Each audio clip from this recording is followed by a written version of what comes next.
Hey everyone, welcome back to your commerce hub. तो आज अपन पढ़ेंगे पेडागोजी, एंड्रोगोजी एंड ह्यूटोगोजी के बारे में। तो चलिए स्टार्ट करते हैं पेडागोजी से। तो पेडागोजी बेसिकली क्या होता है ना, जब यंग चिल्ड्रंस को जब एजुकेशन प्रोवाइड करते हैं वो पेडागोजी से रिलेटेड है। जो यंग चिल्ड्रंस होते हैं ना, उनका माइंड डेवलप करना, उनका माइंड शेप करना एक टीचर की रिस्पॉन्सिबिलिटी होती है। क्यों? क्योंकि उनको कुछ भी नहीं पता होता है, वो जस्ट अभी एजुकेशन फील्ड में एंटर हुए होते हैं। उनको सब बताना करना, उनका माइंड शेप करना, ये टीचर का काम होता है। तो एक टीचर सेंट्रिक अप्रोच भी बोल सकते हैं इसको अपन। यहाँ पे स्पून फीडिंग का कंसेप्ट आ जाता है। जैसे कि ना छोटे बच्चों टॉडलर्स को अपन स्पून से जब वो खाना सीखता है, उसी तरह से पेडागोजी में एक बच्चे को हाथ पकड़ पकड़ के जब टीचर उसको पढ़ना या लिखना सिखाता है। तो इसमें पढ़ते हैं अपन इसकी definition. Pedagogy is defined as the art, science और प्रोफेशन ऑफ टीचिंग। तो ये आर्ट क्यों बोला गया है? क्योंकि जब जब पेडागोजी में टीचर ऐसे मानता है कि जब सामने जो स्टूडेंट है वो एकदम ब्लैंक है, उसका माइंड एकदम ब्लैंक है, उसके पूरे माइंड में जो नॉलेज फिल करनी है वो सारा टीचर को ही करनी है। इसमें जो स्टूडेंट होता है वो सिर्फ पैसिव रिसीवर ऑफ नॉलेज होता है। उसको सिर्फ नॉलेज लेनी है, उसको कुछ पता नहीं होता है, जैसे टीचर बोल रहा है वैसे उसको पढ़ना है। तो अपन ने अभी लास्ट लेक्चर में पढ़ा भी था ये लेवल्स ऑफ टीचिंग। तो ये किस लेवल से जा रहा है? मेमोरी लेवल ऑफ टीचिंग से रिलेट करता है, जहाँ पे क्रैमिंग ऑफ फैक्ट्स होता है, जहाँ छोटे बच्चों को पढ़ाया जाता है। ओके, ये एकदम टीचर फोकस अप्रोच होता है। ऑटोक्रेटिक लीडरशिप स्टाइल भी बोल सकते हैं, जहाँ पे मेन रोल टीचर का है। जैसे इस पिक्चर में देखें तो पूरा टीचर सेंट्रिक अप्रोच है, सिर्फ बच्चे नॉलेज ले रहे हैं और टीचर से सीख रहे हैं। ओके, नेक्स्ट पढ़ते हैं अपन एंड्रागोजी के बारे में। एंड्रागोजी क्या है? Method and practice of teaching adult learners. ये एंड्रागोजी में जो बच्चा है स्पून फीडिंग से मूव करके अडल्ट हो चुका है, तो उसको वो एक्टिव पार्टिसिपेशन करता है। तो यहाँ पे क्या होता है? पैसिव रिसीवर से एक्टिव पार्टिसिपेशन पे चला जाता है स्टूडेंट। ओके, ये देखिए, spoon feeding of information to more self directed allowance of personal growth. यहाँ पे बच्चा सेल्फ डायरेक्टेड हो जाता है, सेल्फ मोटिवेटेड हो जाता है, तो वो एक्टिवली पार्टिसिपेट करता है। जैसे इस पिक्चर में स्टूडेंट्स अपना हैंड रेस करके एक्टिवली पार्टिसिपेट कर रहे हैं, चीजें उनको समझ आ रही है इसलिए वो क्वेश्चन कर रहे हैं, क्रॉस क्वेश्चनिंग भी करते हैं। कब जो टीचर क्वेश्चन पूछते हैं उसके आंसर्स भी देखते हैं और अपने डाउट्स भी सॉल्व करते हैं। ओके, तो ये क्या होता है? स्टूडेंट सेंट्रिक हो जाता है, यहाँ पे स्टूडेंट एक्टिव रोल प्ले करता है। नेक्स्ट मूव करते हैं अपन ह्यूटोगोजी पे। Heutagogy, the learner is at the centre of their own learning. अब ये हाईली ऑटोनोमस लेवल है। जैसे कि रिसर्च स्कॉलर्स होते हैं, पीएचडी जब आप करने लगेंगे तो सारा आप खुद से रिसर्च करेंगे, सारे अपने डाउट्स खुद सॉल्व करेंगे, प्रॉब्लम सॉल्विंग जो होता है और जो क्रिटिकल थिंकिंग करेंगे आप, कॉग्निटिव जब कॉग्निशन आपको जो डेवलप्ड होगा उस टाइम। तो ये पढ़ते हैं इसको अपन। Should not be seen as teacher centric. ये टीचर सेंट्रिक अप्रोच नहीं है, ये पूरा ही पूरा कंटेंट सेंट्रिक भी नहीं है। ये क्या है? स्टूडेंट सेंट्रिक, मतलब बियॉन्ड कंटेंट जाके, बियॉन्ड टीचर की थिंकिंग से या उसके बियॉन्ड जाके, जो आपने अभी तक पढ़ा है उसके बियॉन्ड जाके आप अपना लेवल ऑफ इंटरेस्ट यहाँ पे आपका डेवलप्ड होता है। तो जो आपका इंटरेस्ट डेवलप्ड हुआ है उसके बारे में और रिसर्च करते हैं, उसके बारे में और जानने की कोशिश करते हैं।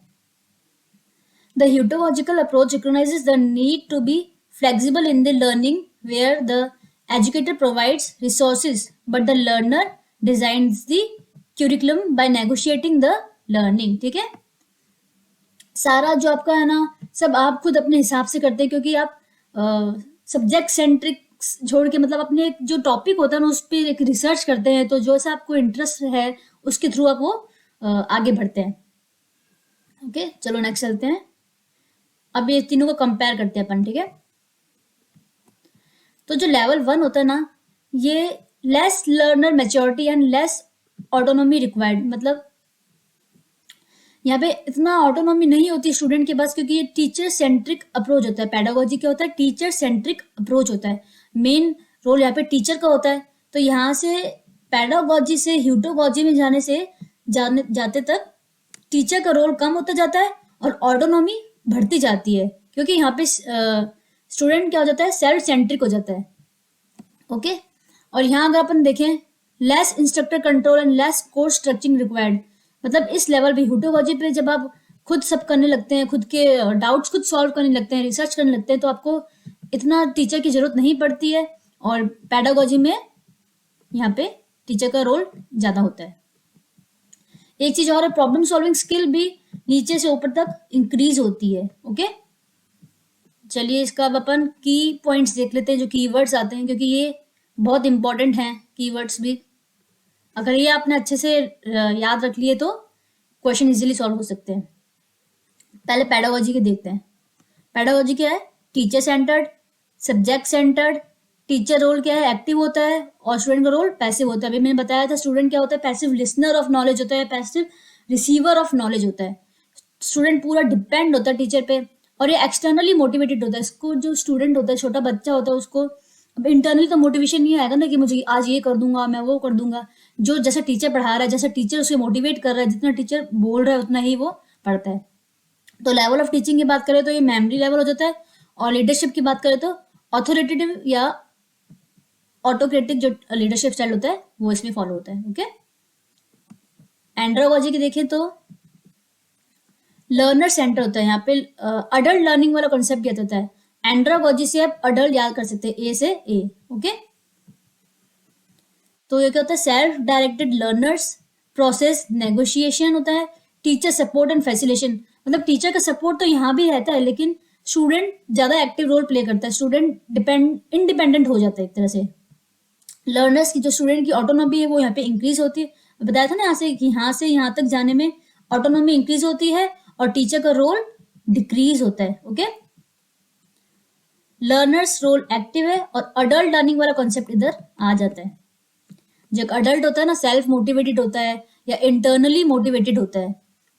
उसको पता होता है कि मुझे क्या पढ़ना है, कैसे पढ़ना है। अंडरस्टैंडिंग लेवल यहाँ पे हो जाएगा, जहाँ पे टीचर और स्टूडेंट मिलके सॉल्व करते हैं। टीचर एग्जाम्पल्स के थ्रू उसे समझाता है, या जहाँ बच्चा रिलेशनशिप्स को देखता है। ओके, और लीडरशिप की बात करें तो डेमोक्रेटिक लीडरशिप स्टाइल। चलिए बात करते हैं ह्यूटोगॉजी की।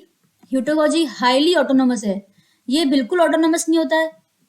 पेडागोजी एंड्रागोजी में ऑटोनॉमी होती है, लेकिन ह्यूटोगॉजी में सबसे ज्यादा ऑटोनोमस होता है। जहां अपन पीएचडी स्कॉलर्स की बात करते हैं, रिसर्च स्कॉलर्स की बात करते हैं, आपका कॉग्निशन डेवलप होता है, सेल्फ डिटरमाइंड होते हैं, इंटरडिपेंडेंट होते हैं। क्यों? क्योंकि आपको यहाँ पे क्या पोटेंशियल पता चल जाता है, आपको एरिया ऑफ इंटरेस्ट पता है, तो आप चीजों को लिंक करने लगते हैं। अपनी पुरानी नॉलेज को नई नॉलेज के साथ लिंक करते हैं, चीजों को जोड़ते हैं, और एक नई क्रिएशन करते हैं। नॉलेज आपकी क्या होती है? यहाँ पे क्रिएट होती है।